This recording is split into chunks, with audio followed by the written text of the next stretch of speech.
Cook, man. But we lost the legend, bro. We lost the legend in boxing, and we covered it. It was a light coverage on the pod just to say rest in peace to George Foreman. But I felt like it's only right. We'll talk about other things today, but to give George Foreman the beginning of the pod. Yeah. Just to really so people just kind of the respect on his name is given, the flowers are given, because it's almost a footnote in an Ali story, which is crazy considering how great of a career, Lord, other people that have done less, but how great of a career he's had and the two careers. So where do you want to start, bro? It's literally two separate careers, because it's not like you see how we divide Mayweather's career up. We always go, Mayweather, and then it was Pretty Boy, Money May. But it's like with George, it's literally like your prime, and then you coming back when you're not supposed to be a fighter anymore. 10 years apart, bro. 10, I don't know what 10-year ring rust is. That's insane. But then what we do, and you know what's so crazy, right? You talk about mental health advocates and people that have gone through the mire, right? And actually, let's not jump about. Let's start near the beginning so people get a good vibe. This was a bad boy, him growing up in the ends that he grew up was at Houston, and he was just like the Fifth Ward or something. But he's a bad boy, known robbing guys. He was G-checking, man, outside, everywhere. Bro. And he was truly the definition of outside. Was George Foreman. That's you can't even break it down better than that and say this was a true bad boy. And where the ingredients was all there, the hardship, the hard life. And I think there was one robbery because he's out there robbing people and stuff. And then the police pulled up and he's like, I can't get caught. And he decides to go and plant himself between underneath a house, in the mud. Yep. And that's it. Go ahead. This is all from the George Foreman, the Big George movie. It's such again, like you say, bro, him being like a footnote in the Muhammad Ali story, it's such a injustice of a story that we could have just really paid more attention to as the years have gone on. But I'm glad he got that respect with that movie being made, because you start to see how he got into boxing. And it's like, I can only laugh when I hear stories of legendary fighters getting into boxing, because I think to myself, someone like you was on road, on badness. Fully on badness. Bro. And the thing is, I have to laugh at myself sometimes, because I know me, I wouldn't really run from a situation. I would pretty much, I'm seeing it through. You violated, unless you're visibly, ridiculously intimidating, and I don't want no parts. I'm still going to try. But can you imagine 13-year-old Mike Tyson, bro? The one spark George Foreman on the roads with that power. No, and the killer is what's crazy is he didn't have to get into his heavy power usage at that time. So he didn't even know that's what he was. So imagine now, while he's in this pace and in this, because I watched a documentary. I'm still yet to see the movie. You ain't seen that? Okay, I ain't seen the movie. So now he's under the house and that, and the police are looking for him, and he vows to himself, I'm gonna fight. I'm gonna do something different, because everyone's like, oh, you tried to bat us up. Are you still wicked in the boxing, in the ring? And there's people that are bad on road, but they can't fight. The problem is, God said, those ingredients, you can have those as well. So you're a bully, but actually you're a bully that can fight. Go in there. And what he was doing in there was beyond decimation. And you're talking about power, and you actually get the comparisons, right, of how strong this man was. They're saying nobody hit the heavy bag like him. Like him. No one in this. in the When We Were Kings doc here, that's a doc about Muhammad Ali and George and their fight. There's a part where he's hitting the bag, and the bag is just indented afterwards when he's finished. Yes. And Ali walks in to the gym and looks at the bag, and it's like, obviously he doesn't sell it like it's a big deal, but rather mentally, me, when you see that, you just think to yourself, I've never done that. I don't know anyone that's done that to the bag. Never. Nobody's done this to the bag, and you have to understand what was going on as well, because Joe Frazier. Yeah, this is someone that goes to, let's know we jump in, goes to the Olympics. Yeah, and he dominates at the not normal. This is an Olympic gold member. The fights continue at the Olympics. He was beating them up as if they weren't age mates. Like, yes. You lot seriously shouldn't have been in this competition, bro. That's how dominant the showing was. Fantastic. This is it. So he's an Olympic gold medalist, which is amazing as well. That's a part that we kind of is not probably paid a lot of attention to. So he gets into boxing, Olympic gold medalist, and then the next step is, well, fight, title shot versus Joe Frazier. But you know what's mad, yeah? This is the part I find mad. I was looking at this the other day, right? He turns pro in March 1969. Yeah. By today's standards, how many fights do you think he should have had that first year? Wait, when he turns pro?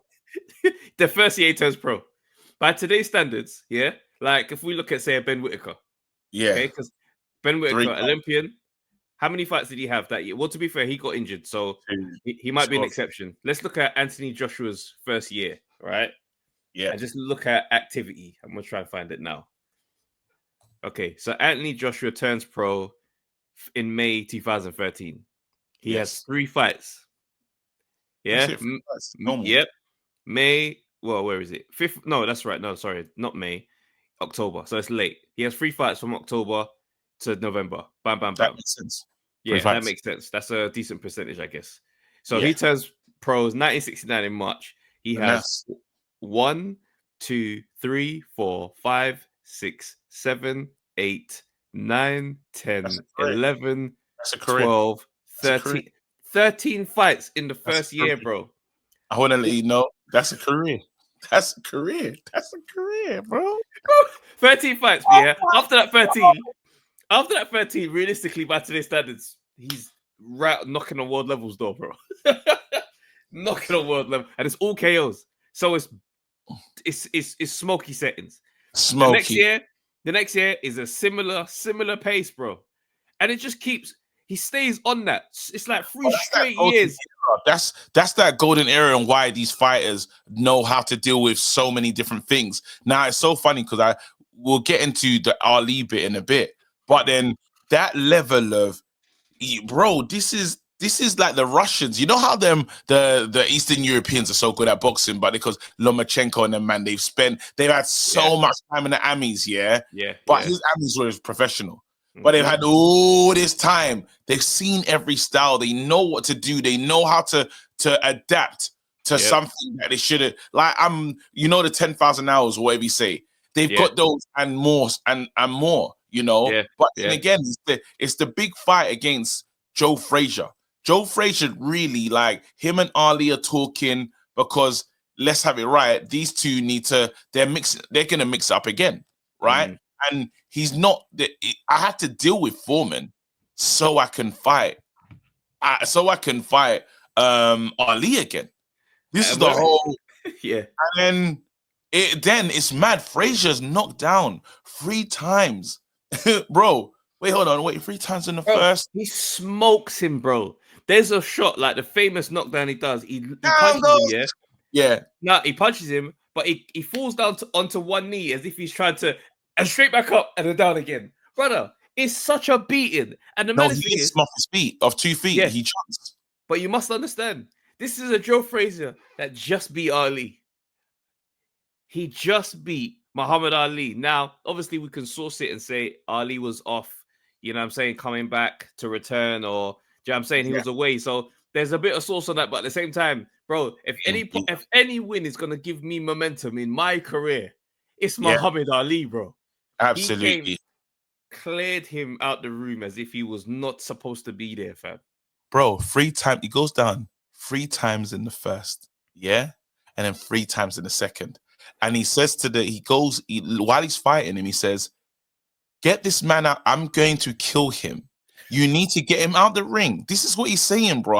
On the doc, I can't believe. He's like, I will kill this man. If you, man, don't end this fight, yeah, we have a problem.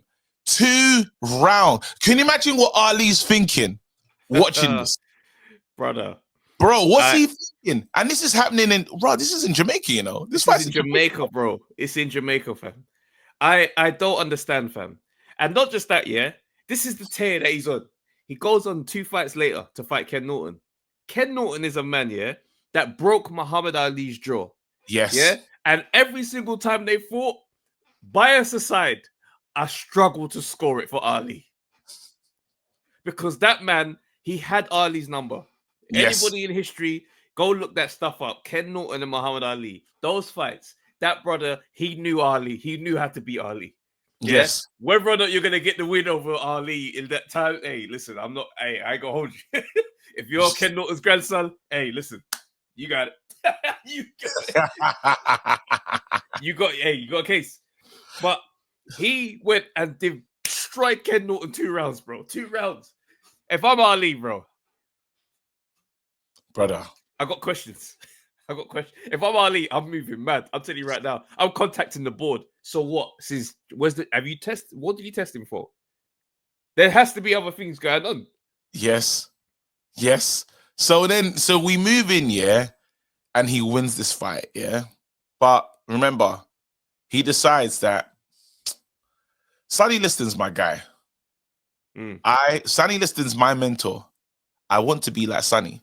And this is where the problems come in. Yes. Because Sonny Liston is just kind of like, you know his character. It's not the warmest. Yeah. It's not the warmest. It's not the warmest ever, you know? Yeah. And that's who he modeled himself off. And it worked so much so because everyone was afraid of Foreman. And you can't even imagine it because the Foreman that probably people remember to the Foreman that he used to be is totally different. I'm talking the bad guy. Like, he took it, and remember, this is still someone that used to G-check people and rob people, bro. So him taking this Sonny Liston persona, even though deep down in his heart he's a lovely guy, it kind of made people, it'll tell people, I saw an interview, it's on Crud. He goes, ask me that question that you just asked me outside. He said to he goes, I want you to ask me that question you just asked me outside. And then we'll see if you still have that. Like, that's how you're talking to journalists, bro. You have to understand, yeah. No one ever, he said, this is how it's gonna go. I'm the champion, everybody listens to me now. Yeah? You lot are not going to talk now. So remember, you have to understand, he became truly hated. And this is the thing that was obviously difficult to deal with because you got him and you got him and you got Ali. And Ali, like, he's like, this guy's not loved. And then another guy is. And he just can't get his head around it. This is when we get into the kind of the mental health element, because now when it's time to go to Africa, yeah, Rumble in the Jungle, yeah, you can clearly see a man that is pissed off with how I'm the champion, you lot don't love me. You know what I mean? Not just that, but how much you love him. Like, yes. I'm going to this faraway land, and the adoration that Muhammad Ali has is unsettling, bro. Yes. Like that Ali Bomaye, that hurt him. There you go. It is, and it's the fact that Ali's getting this love in Africa as well, bro. Not only, like, there's that thing about coming home to the motherland, and he's not as that level removed. When you talk about, you know, this new generation of all the conversation that we're having about, you know, what they called foundational, you know, the FBA stuff like that. This is before they probably that even people were getting into that mindset of FBA, this, that, and the other. So you're just going home, in a sense, going back to Africa, and everyone's saying, Ali, kill him. Ali, kill him. Ali, kill him is absolutely on homecoming. It's got hurt. Oh, why? Why? Hurt. And not just that, yeah, but if I recall, he's going into this fight as the champion. Yes. You understand? So they're looking at it's like, wait a second. I've beat Ken Norton, the guy that beat him. I've battered Joe Frazier, the guy that also beat him. Yeah. Ken Norton, like, fam, what are you're playing on my name here? Like, you like him, but you lot don't even respect me. So Yeah. the whole experience was just like, okay, I'm mad now. So then you couple that with the fact that Ali comes in with the game plan of go on and go crazy. Go crazy. Do whatever you want. I'm right here. And it's one of those crazy moments here. That's why the fight stands out in history, boxing history, so much. Because there's no reason that Muhammad Ali should have won that fight. There's no reason. Rattled.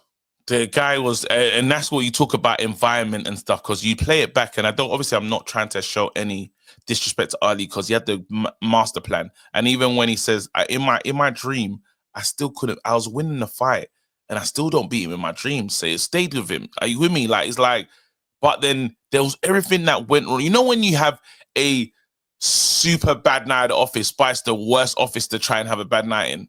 You're not at home. This one stays with you forever. And literally, like, Frazier's doing commentary.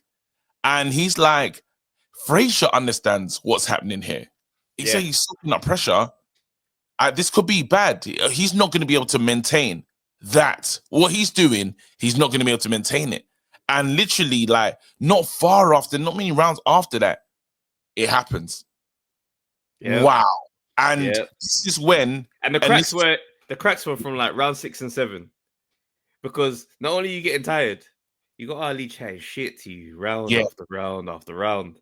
Yeah, so it's a mad. You can see the you know what I mean, the death by 1,000 cuts. But then, do you know what's so crazy? So and this is when we talk about the mental health element, because he was so rattled by this loss, he just couldn't get over it. And then after it got to the stage where he did this thing. Remember when that guy said, "I walk this earth like a god"? He says that I'll fight. He fought more than 4 people. Was it 5 people in one night? In a night, yeah. Yeah, because he couldn't cope with, I just lost, and I need something to let the world know. You know, they talk about the demons that you carry after losses and this and the other. Yep. Ali, the madman that he is, attends, bro. He's there, you know. He comes there watching. Ali's talking to him, and they're arguing now. Ali's there, like, so he's outside the ring, and Ali, like, he's chatting to Ali as the fight's going on, and bro, there's many, like, this is like, you know, when we said when Prince went and performed at the same time Jackson did. It's the most unhinged charity. It's the most unhinged night, because it's broken up. He continues fighting. Then the rep beats him up. Starts fighting, bro. He wants an outlet, and he can't find it. And this is where, like, it's taken him so many years. You know, when it's like, this is bad. This is, bro, it's dark now. You couldn't never get over that loss. And I'm trying to find the one that, let me find the one that he, let's go back into the. So he loses. Yeah. So basically he fights a few more fights after Ali, right? And I think the last one of the run is against a guy called Jimmy Young. Yes. And he loses on points, and he goes down in the last round. Yeah. But it's like, even in the run up to that, he fights Ron Lau straight after Ali, right? Knocks him out. It's a 2-year break, bear in mind. So it's 2 years afterwards. So, and he's scared for it mentally, by the way. This is what I'm saying. Right. He's dealing with some real mental health stuff. And then he beats Joe Frazier again. Like, that must have pissed off Joe Frazier, because it's like, at this point, you realize I'm never going to get the beating of this brother. Yeah, so he fights a few other guys, Pedro Augusta, John Dino Denise, and Scott Ledoux. I don't really know these guys. And then from that Jimmy Young loss, it's a 10-year hiatus, fam. Yeah, but and this is where the story gets interesting, right? Because he realizes something. It's like, brother, they're not gonna love me, man. Like, I've done this wrong, you know?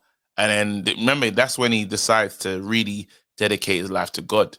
He says he hears something. He's in this fight, after, like, he's had another loss and it's all gone wrong.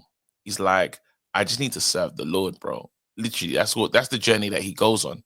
And he gives a lot of his money. I think he opens up something. It's like a boxing kind of gym for kids and stuff. That's or right. like That's right. yeah, like, and he's still locked in, dedicated.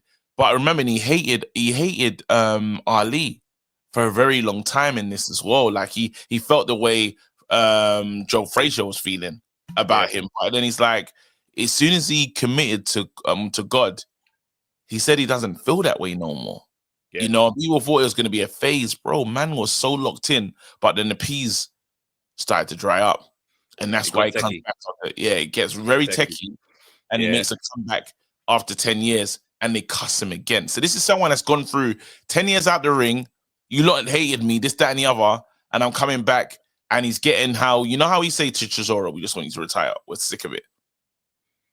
He's getting that one. Like, it's just everyone's like, you should never be back. But his back is totally different. He's a nicer guy, which is great. And this is the new version of Foreman.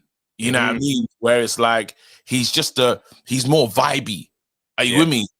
And they don't really know what to do with him. But then I think it's like now he's nicer now. More people want to root for him. Yeah. Are you with me? But it's softer, isn't it? Like it's like when you come in as the villain, you kind of it's by design that you're not to be liked. You're here to ruin the party. Muhammad Ali's the leader of the show. I'm here to ruin it. Everybody get out of my way. I'm going to be taken over now. So that's not a likable position. Yes. But it's favorable for entertainment purposes, and you'll make a lot of money playing that role. Yeah. But the way he was dominating, it's hard to be the nice guy who's just on absolute killer cam smoke like that. You see what I'm trying to say? Yes. So where he's had to kind of walk away from the sport and just wrestle with those demons, coming back, the energy was very different because now the backstory behind the comeback is a good cause. Now, I'm not too sure if that was public information, but the reality is you're fighting for a space for kids to have their own gym and all that kind of stuff. So your whole coloring is different today. Yeah. Do you know what I'm saying? The wiring has changed. And I think what was interesting was the fact that, they tried to old man him off, but every win, it was like, okay, but... Bro, just imagine, see how we talk about Parker and all these other guys and the power and stuff, yeah? After 10 years, comes back, the next fight, 4th round, knockout. Fight after that, 3rd round. Fight after that, 6th round. Fight after that, 4th. This is someone that's had 10 years out the ring. Fight after that, 3rd round, 1st round, 5th round, 7th round. Bro, what are we talking about? 3rd round, 4th round, 6th round. Bro, what are we doing right now? I'm not even, it's only now, yeah. I'm not getting past 6, you know. And then after, we're talking about fighting in Millwall, which is crazy, yeah? But then pulls up Terry Anderson, and it's the fight against Evander Holyfield. Now, this is my fighter, yeah? And this thing is unanimous decision, goes 12 rounds. Yeah. But then this is a fight that is happening as a man. He's old. Bro, we're in 91 now, yeah? We're in 1977 is when he cut out. 91 fighting. You know, we're talking about, I don't even think people should be fighting the next generation. Brother, it's 91. He was in the mix. Bro, he fights, then a few fights later, he fights Tommy Morrison, bro. Great White Hope. Huh? Great White Hope. Yeah, but he comes up short again on points. Bear in mind, yeah, you're supposed to be knocking out this old man. he's losing on points, bro. And he's obviously a point was deducted. But then after, people are like, this is where it's nuts. Because after the Morrison fight, people are like, big man, move. Yeah. Like, this is where everyone's saying, look, like, stop. We don't want to see you fight anymore. Yeah. Like, it's enough. Enough's enough. You've done this. Like, we're 93, bro. This man fought Ali and them man there. I know. It's been weird. Back in the day. Well, I shouldn't hear these names, bro. These names are not meant to be on your box rec, bro. As in, you, like... it's silly, bro. It's silly, bro. It's like man playing against flipping, I don't know, AC Milan and Romario scores a goal. You're like, what? Bro, those names, what are we talking about? Yeah, Romario scoring a goal in the Kaka era, bro. What's going on? What's going on? What is going on right now? Bebeto. Batistuta. You're like, wait, what? So, and this is where and why the story's great. Was it his goal to become champion again? I think, yeah, of course, yeah. That was his goal, right? It was his goal. Like, he was like, I'm gonna do it, and everyone's doubting me. But then, but after that, Tommy Morrison, it's 2 years, not 2 years, sorry, it's 1 year. Well, I mean, you could put a source on that. It's like a year and a bit. Yeah. And then he comes in and takes Michael Moorer, wins the world champ for him. Brother, but then and this is where you can tell that he's done his education. He's done his lessons, because in this fight, he plays possum. So different to the possum that he played, what Ali done to him, where Ali was like, I'm gonna let you tire yourself out, yeah, and I'm gonna launch my attack. With Michael, he was like, you know what? This is how we're gonna fight this one. I'm gonna take a couple shots. I'm not gonna load up with the right hand. I'm gonna leave that. I need you to feel so confident that you don't get out the pocket against me. Yeah? I'm just gonna. So when he's fighting him, he's not throwing that right hand. You know the hand that mashes up the heavy bags and stuff. He's not throwing it. And Michael develops a sense of confidence to say, "I stay here," and boom, curtains down. Yeah, it's funny watching old George fight, because it's a completely different approach to fights than young George. Because young George can move a bit. He weren't like a mover, but he could move. Whereas this George is like no head movement, 2-hand guard, bro. It's like take shots, and the chin is solid. Yeah, which is mad. Because Ali knocked man out 15 years ago, but you young Donnies can't do that.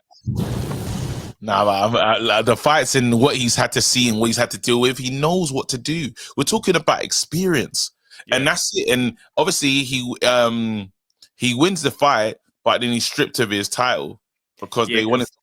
It's mad how but they were calling mandatories, and he weren't trying to see. There's certain man he just weren't trying to see.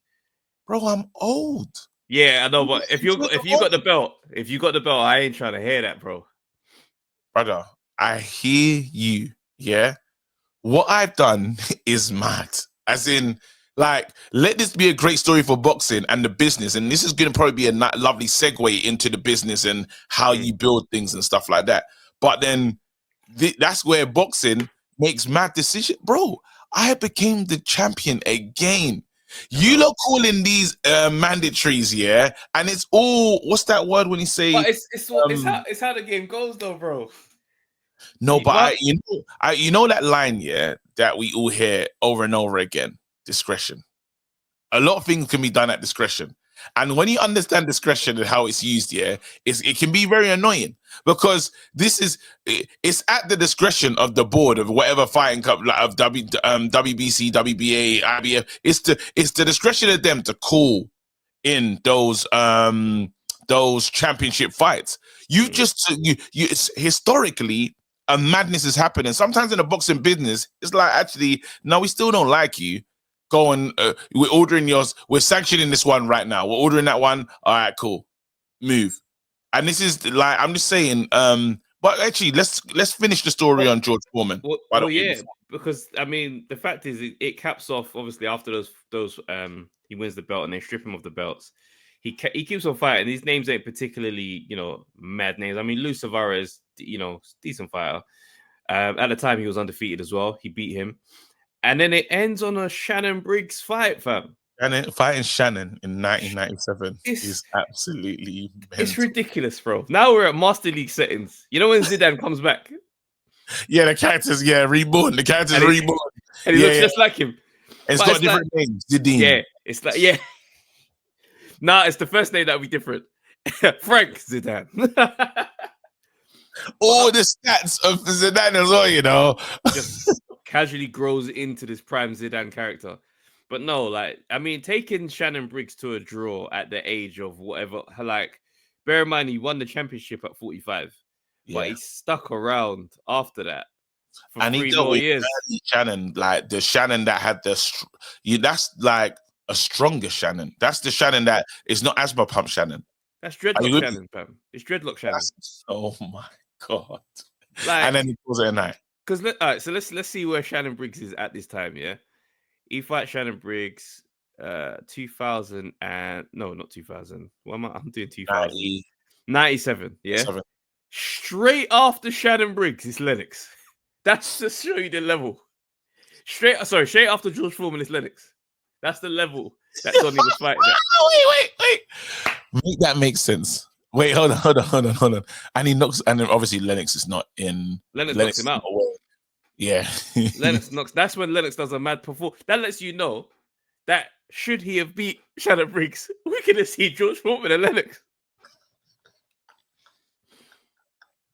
And she should never be a footnote in any story. Definitely not a footnote of Ali's story. Never. That's actually wrong. When you actually break it down, considering longevity, you talk about longevity, you talk about overcoming mental health, and it's something that's not spoken about enough. Obviously, they act like Fury is the first person to deal with that kind of stuff. This man had to go home, go back to Africa. People have Ali Bombay. The fact that we all know that lets us know how that was ringing off. Like, we don't speak the language, but we know what that means. Yeah, that just goes to show you it was said more than enough. Yeah, it was said at an extreme rate. You're talking about these guys that don't like what a couple podcasters say about them. They're talking about a whole nation, and then people back home still wanting to lose. He had to overcome that, rebrand himself, and then win a title, and then even fight Shannon Briggs at the end. 81 bouts, bro. And bear in mind, Shannon Briggs with the first round knockout record. Him. But I'm taking him a distance at the ripe age of what, 47, 48? Bro, we saw what Bacardi looked like after a couple flights and the tight jeans and that. You know what I mean? Like, this is someone that lived for boxing. Let's just get it right. That's it. Like, he deserves his respect. And that's why I kind of like, actually wouldn't mind that record is not touched or broken. You know what I mean? I think that's a solid longevity record. No one can say that. No one can talk like that. Yeah, how he said. So yeah, and then went to and literally done something great. It's incredible. It's an incredible story. So again, rest in peace, George Foreman. What a career. You can never be a footnote in boxing ever again. Really, absolutely not. Of someone else's story when your story is so great and so amazing. It's just we're talking about legends, but him and himself and what he stood for and who he is as the man and what he had to overcome and be again, incredible. Yeah, and it's mad because obviously we talk about the boxing, but we don't even really respect in the conversations how much of a business mogul this guy was, bro. Because them grills are a cultural staple in like stateside and wherever other countries they were selling them grills, bro. Yeah, like hundreds of $1 million, fam. This guy made so much. I think it's like $400 million when they sold. I believe when they sold or something like that. Wait, hold on. It's speculated. Foreman confirmed what many have speculated about his earning. Estimates he claimed he earned in excess of 200 million for the grill, which he clarified much more. He followed up with, "There was months I was being paid 8 million per month." Oh my God! Brother, what? 8 million per month. And then wait. Hulk Hogan. And I'm so happy he didn't get his turned down George Foreman grill. It's one of his biggest regrets. Because he for something stupid. Hulk Hogan, worst business fumbles in endorsement history. What did he go? By simply missing a phone call to him. By the time he got back to the deal, Foreman already claimed the opportunity. You know who that reminds me of? I know. Yeah, go on. That reminds me of you missing the phone call from Mike Tyson. I'd easily miss it. Hogan said he missed a phone call. Missed a phone call, bro. That's incredible. Mad, bro. That would have been Hulk Hogan grills. Hold on, 8, bro. When you hear 8 million, yeah, and I missed that. Bro, 8 million sometimes 8 million a month. I don't think I could. I'll have my phone all the time after that. 8 mil a month, bro. I don't even know what my spending looks like if that's the income, bro. Yeah, that's what we went for instead. Hulk Hogan, they pitched something. See, picked something else. It was a Hulkamania meatball maker instead of the grill. That's the first time I've ever heard this name.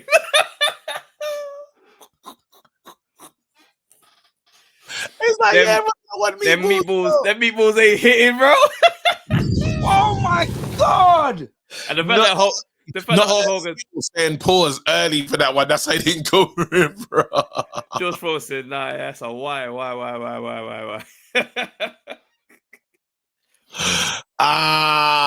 See that smiley face next to that as well. And the better thing is, because Hulk Hogan's he's turned out to be a bit of a dickhead.